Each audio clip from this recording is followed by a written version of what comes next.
Thanks, ladies and gentlemen, for joining us on this edition of the 6 p.m. primetime newscast on Equinox Television, live from my headquarters in Cameroon's economic capital, Douala. I'm Bradley Jonathan. In our top stories tonight, security officers seize 2 guns and bullets from a passenger at the Bonaberi Motor Park in the Douala 4 subdivision. The guns were discovered in a bag of plantains. We shall be telling you more in this newscast. And campaigns ahead of the October 7, 2018 presidential elections continue as candidates continue moving across the country, wooing potential voters. Stay with us.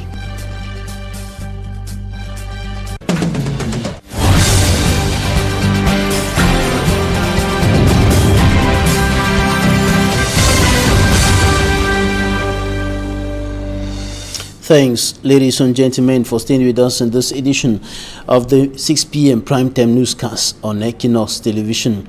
The presidential candidates who will be running the October 7, 2018 presidential race in the Republic of Cameroon are crisscrossing the country, wooing candidates.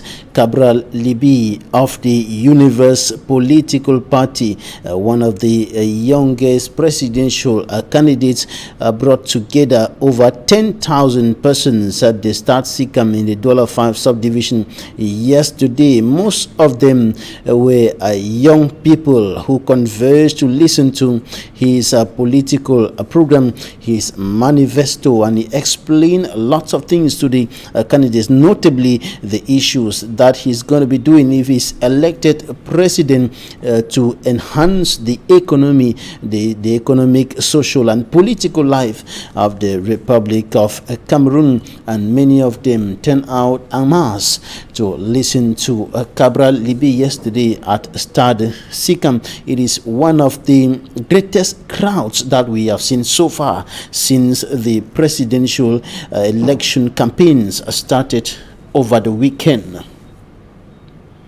Coming up, we take a look at the campaign rally of one of the candidates, the lone pastor, man of God in the presidential race, Prophet Franklin Difon Afanui of the Cameroon National Citizens Movement political party.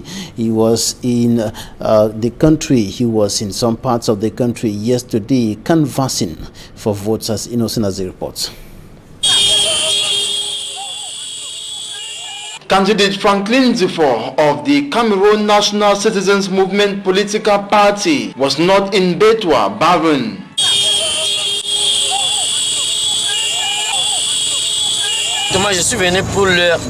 I came here to tell the electors not to worry, for there is a new Cameroon ahead of them.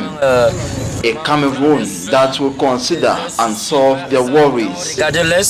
Vous allez constater que c'est l'un des plus riches. Income generated from exploited resources will be used to develop the localities concerned. Les minerais qui sortent, tout ça là qui sortent, mais ça ne revient pas en échange pour lui donner la vie qu'il veut. Escorted by motorbike riders, the Cameroon National Citizen Movement presidential aspirant saluted the populace with passion and glad. D'abord, je suis tellement content de cette population, de cet accueil qui vient de Porto. I'm overwhelmed with the way the people of the East region welcomed me. De l'Est. Even though this tour before the campaign proper did not move as expected here, I still appreciate the little support dished us. Très grandiose parce que on a commencé un peu tard. We, however, started a bit late due to tight schedule of our program, but I promised them we will return during campaign period. Je les remercie pour cet accueil, mais je les promets qu'on va revenir lors des moments de grande campagne. Franklin Difon is thus expected in the East region to speak with the population any day from now as campaign caravans continue.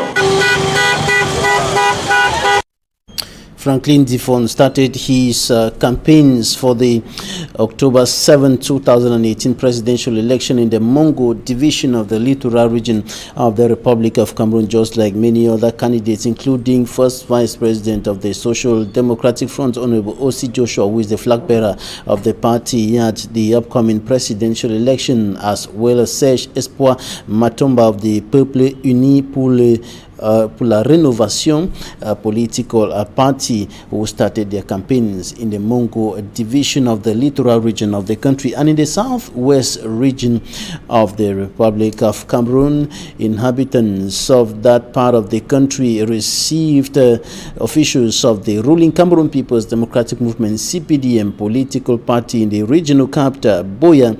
The militants of the party converged in Buea to launch the campaign for the champion, President Paul Biya. They were led by former Prime Minister Peter Mafani Musonga, as well as other bigwigs of the CPDM in the region, notably the mayor of Buea, Patrick Ekema Esunge, who went canvassing for votes for the President of the Republic and painting a glorious picture of his over 36 years in power, and calling on the people of Buea and the entire southwest region of the country to vote for President Paul Biya come October 7, 2018.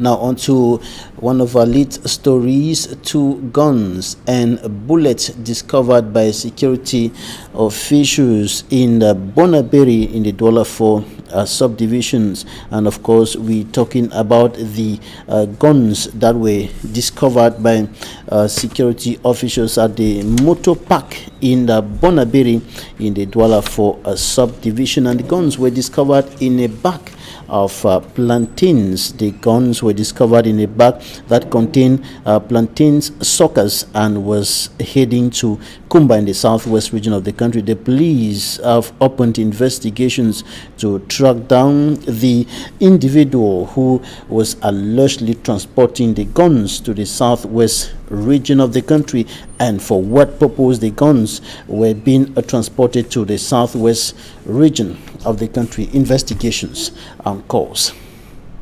And this is happening while the Anglophone crisis continues deepening in the 2 Anglophone regions of the country, the northwest and the southwest regions. And one of the persons who have been at the center of the crisis and who is being detained at the Kondingi maximum security prison in the nation's political capital, Yaoundé, MANCHO, BBC, has admitted to have written a controversial letter intended to restore peace in the 2 Anglophone regions of the country, and also to promote the living together that is being preached in the country through a tournament bringing together Francophone and Anglophone prisoners. Details in this report by Fomi Armstrong Sander.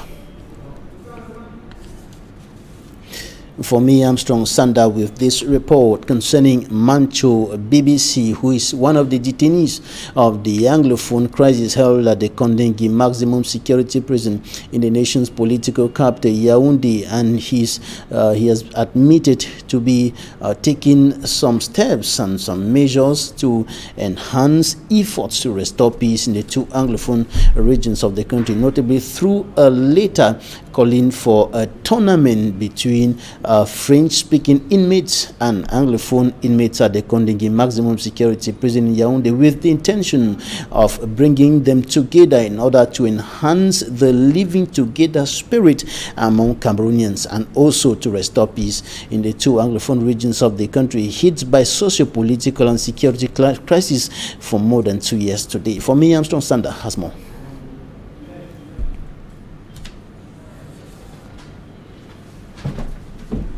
For me, Armstrong Sander, we shall be coming back to that report in our subsequent news edition. Now we're going to talk about peace in the southwest region of the Republic of Cameroon, the region that has been under security tension for the past 2 years today as a result of the deepening Anglophone crisis. However, the inhabitants of that region came out over the weekend to celebrate the World Peace Day with calls for the restoration of peace in that region. Derek Jato has more from Buea. It was on June 20, 2018 that the Prime Minister Philemon Yunji announced an 18-month emergency humanitarian action plan which was aimed at assisting displaced persons and victims of abuses in the Northwest and Southwest regions. The announcement later saw the outing of the Minister of Territorial Administration, Paul Athanganji, who announced the modalities at how the exercise will be carried out. Then came the different contributions by elites nationwide to assist government action. 4 months gone, just areas like Peka Venset in Douala, Kumba, and Bamenda, where few persons turned out to collect items being shared, with most of those hit by the crisis still to receive the said items from the government. Many are now asking the question, where is the money raised for the humanitarian aid, with the victims of the crisis in the Northwest and Southwest still living in worsening humanitarian conditions? Sman Jikan Gabriel reporting there on the humanitarian aid of President Paul Biya to persons displaced internally and externally by the Anglophone crisis. The project has been on a standstill, practically a dead silence as far as that project is concerned, after it started in Peka Venset here in the economic capital Douala and then proceeded to the northwest and the southwest regions of the country, where at most 2 administrative officials handed over some basic needs to some persons, and since then the project has gone into a dead silence. Now we come back to MANCHO BBC, one of the prominent detainees of the Anglophone crisis held at the Kondingi maximum security prison in Yaoundé, and his controversial letter calling for a football tournament between detainees of the Anglophone crisis, Anglophone detainees in general and Francophone detainees, in order to restore peace and promote the spirit of living together in Cameroon.